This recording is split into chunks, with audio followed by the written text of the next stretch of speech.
ఆయన సమర్థుడని ఆయన మీ కొరకు మనందరి కొరకు మరణించి తిరిగి లేచిన దేవుడని ఈ శుభవార్త మీ అందరికీ తీసుకొచ్చాం.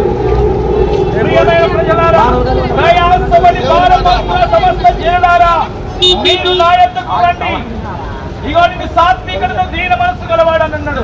మీరు ఏ అప్పుల స్థితిలో ఉన్నారో, ఏ భారము కలిగి ఉన్నారో, ఏ పరిస్థితిలో ఉన్నా యేసు క్రీస్తు ప్రభు అని నీ నోటితో ఒప్పుకుంటే చాలు. ఆయన నా కొరకు వచ్చాడు, ఆయన మరణించాడు, ఆయన తిరిగి మూడవ నాడు లేచిందని మీరు నమ్మిన ఎడల మీరు నిత్యరాజ్యానికి వారసులని అద్భుతమైన స్వార్థని మీ యొద్దకు ప్రకటించడానికి వచ్చాం. ఈ రోజులో గతంలో మేము కూడా అనేక నాస్తికులుగా ఉంటాం. అనేకమైన వ్యసనములతో అనేకమైన స్థితిలో పట్టబడిన మమ్ముల మేము అగ్ని ఆరదు పురుగు చావదనే నరకాగ్నికి అయ్యా పోతున్న సమయంలో ఇలాగనే మాలాగనే ఒక